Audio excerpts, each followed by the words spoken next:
سیدنا عثمان غنی رضی اللہ تعالی عنہ جناب سیدنا عمر فاروق رضی اللہ تعالی عنہ کی شہادت کے بعد سن 23 ہجری محرم الحرام کو سیدنا عثمان غنی خلیفہ مسلمین امیر المومنین مقرر ہوئے، اور 12 سال تک آپ کی خلافت کا دور ہے، اور یہ وہ دور ہے جب اسلامی سرحد آرمینیا تک پہنچ گئی، ترکی فتح ہوا، آرمینیا فتح ہوا، اور یہاں افغانستان تک، پورا ایران فتح ہو گیا، افغانستان تک یہ سلطنت پھیل چکی تھی، اور اسپین کے کچھ مراکز، کچھ علاقے اسلامی حکومت میں داخل ہو چکے تھے۔ سیدنا عثمان غنی اتنی بڑی عظیم اسلامی سلطنت کے خلیفہ ہیں،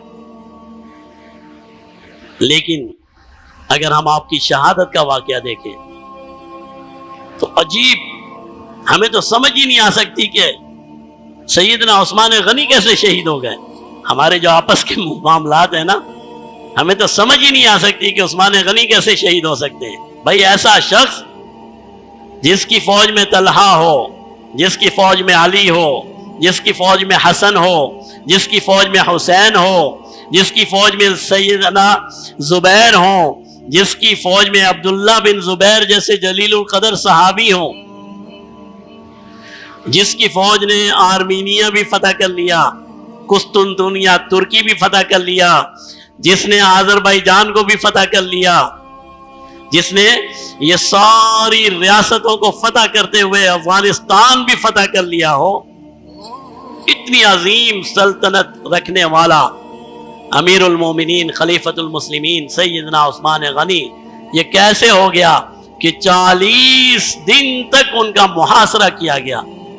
40 دن تک مدینہ منورہ میں، دار الخلافہ میں اس امیر کو محصور کر دیا گیا، گھر سے باہر نکلنے کی اجازت نہیں دی گئی، پانی پہنچنے کی اجازت نہیں دی گئی، اس کا کھانا اور پانی بند کر دیا گیا، اور بالآخر ایک دن جمعۃ المبارک کے دن اسے شہید کر دیا گیا۔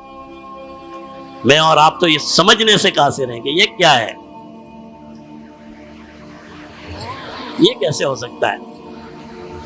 جب شہید کیے گئے تو دروازے پر کون تھے؟ سیدنا عثمان غنی کی شہادت میں جو سب سے پہلا زخمی ہوا، وہ زخمی کون تھا جو آپ کے دروازے پر کھڑا ہوا تھا؟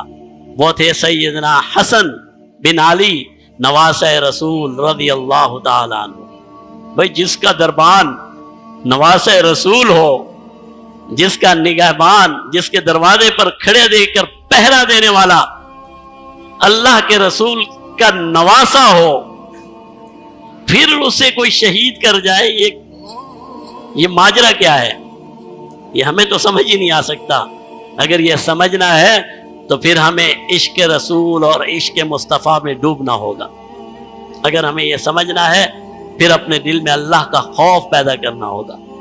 اگر ہمیں یہ سمجھنا ہے تو پھر ہمیں خلافت راشدہ کے مقاصد اور خلیفۃ المسلمین کون شخص بنتا ہے اس کی خصوصیات کو دیکھنا ہوگا کہ یہ کیسے ممکن ہے کہ ایک اللہ کے رسول کا خلیفہ دار الخلافہ میں 40 دن تک محصور ہے، اس کو پانی نہیں مل رہا، اور ہے بھی کون؟ جس نے پورے مدینہ کو پانی پلایا، جس نے پورے مدینہ کو پانی پلایا، اس کو پانی نہیں مل رہا، اس کو مسجد میں جانے کی اجازت نہیں مل رہی۔ کون سی مسجد میں جانے کی اجازت نہیں ہے؟ جو مسجد اسی کے پلاٹ پر بنی ہوئی ہے، اسی کی زمین پر بنی ہوئی ہے۔ اور جب وہ شہید ہوا اسے جنت البقیع میں دفن کرنے کی اجازت نہیں ہے۔ کون سا جنت البقیع؟ جو خود اس نے اس کی توسیع کی ہے۔ آج تو الحمدللہ جنت البقیع میں ہے، لیکن جب دفن کیے گئے تو یہ قطعہ جنت البقیع کا حصہ نہیں تھا۔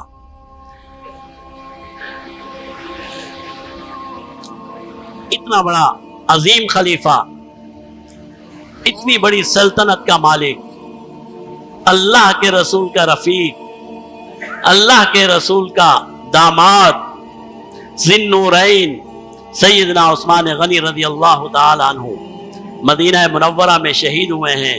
ایک ہی فلسفے پر، اور وہ فلسفہ کیا ہے؟ وہ فلسفہ یہ ہے کہ میں مدینہ منورہ میں خون خرابہ نہیں چاہتا، میں پیارے محبوب کے شہر میں وہ حکمران نہیں بننا چاہتا، میں وہ انسان نہیں بننا چاہتا کہ جس کی وجہ سے مدینہ منورہ میں خون خرابہ ہو۔ فلسفہ کیا ہے؟ میں وہ حکمران نہیں بننا چاہتا جس کی وجہ سے امت محمدیہ میں انتشار پیدا ہو۔ اللہ اکبر! وہ تو خلیفۃ المسلمین ہے، جب محاصرے میں ہے سیدنا عبداللہ بن زبیر رضی اللہ تعالیٰ عنہ 700 صحابہ کے ساتھ آپ کے گھر کے اندر برآمدے میں موجود ہیں، گھر کے باہر گلی میں اور برآمدے میں 700 صحابہ کا اجتماع موجود ہے۔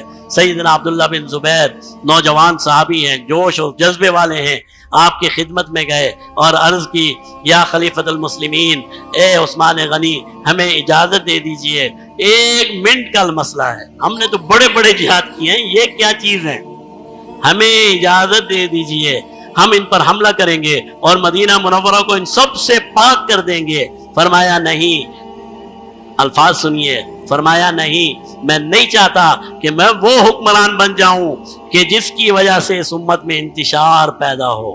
فرمایا آج میرا سب سے بڑا مددگار اور میرا سب سے بڑا مطیع اور فرما بردار وہ ہے جو اپنی تلوار کو میان میں رکھ دے۔ یہ وہ شخص کہہ رہا ہے جس کی جان کو خطرہ ہے، جس کو معلوم ہے کہ یہ لوگ اسے قتل کرنے کے لیے اور شہید کرنے کے لیے اکٹھے ہوئے ہیں۔ اگر سیکھنا ہے تو یہ سیکھیں نا، ہم کہتے ہیں نا ہم تاریخ سے سیکھنا چاہتے ہیں، بھئی سیکھو، پھر کوئی منع تھوڑی ہے۔ سیدنا عثمان غنی کی شہادت سے سیکھیے کہ سیدنا عثمان غنی اپنی قربانی دے سکتے ہیں، اپنی اولاد کی قربانی دے سکتے ہیں، اپنی عزت و عظمت کو پامال کر سکتے ہیں، لیکن یہ نہیں چاہتے کہ جناب نبی کریم صلی اللہ علیہ وسلم کے کسی امتی کا نقصان ہو۔ یہ سیکھو، تاریخ سے سیکھنے کا بڑا شوق ہے نا ہمیں۔ یہ سیکھیے کہ اگر کوئی ہمارا مخالف ہو، سیدنا عثمان غنی کے مخالف وہ ہیں جو آپ کی جان کے دشمن ہیں اور آپ کا محاصرہ کیے ہوئے ہیں اور 40 دن تک آپ کے پاس پانی پہنچنے نہیں دیتے، لیکن سیدنا عثمان غنی انہیں بھی اس امت کا حصہ قرار دیتے ہیں، انہیں بھی مسلمان سمجھتے ہیں، اور میں اور آپ چھوٹے چھوٹے اختلاف پر لوگوں کو دائرہ اسلام سے باہر نکال دیتے ہیں۔